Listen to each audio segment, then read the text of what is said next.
Igbo bụ Igbo ekene m ọnụ nke onye chiri ya zere. Aka m bụkwa Nwaada Gịnịkachukwu. Isiokwu m chọrọ ka anyị na-eba anya n'ụbọchị taa bụ akpaalaokwu. Akpaalaokwu bụ nkeji okwu ndị Igbo ji achọ asụsụ ha mma.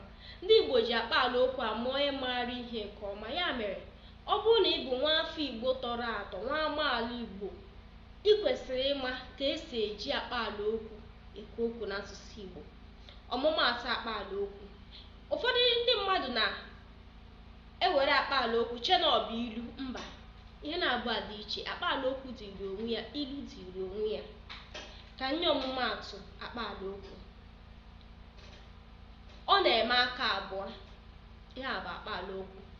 Nkọwa ya bụ na onye ahụ na-ezu ohi. Ọzọ, ọnya ya mara nkapị. Nke a bụ akpaalaokwu. Nkọwa ya bụ na o nwetaghị ihe ọ tụrụ anya. Ọzọ nwere ike sị, o foro ntutu taa, si na ọ gaghị emelarị ihe a. Ọ bụghị na o foro ntutu tinye n'ọnụ taa ya. Ihe okwu a pụtara bụ na o kwesịsịrị ike n'ebe ọ nọ, si na ọ gaghị eme ihe dị otu a.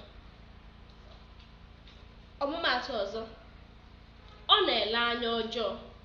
Ọ bụghị na anya ya rara arụ maọbụ na o nwere otu anya ya si dị njọ, kama na nkọwa ya pụtara sị ọ na-eche ajọ echiche. Akpaalaokwu ọzọ enwere ike sị ọṅụ obu n'aka wee bịa. Ya bụ na onye ahụ gbara ụzọ wee bịa ya bụ njem. Maọbụ, aga m ezi gị ihe ọkụ ji ntị oke eme.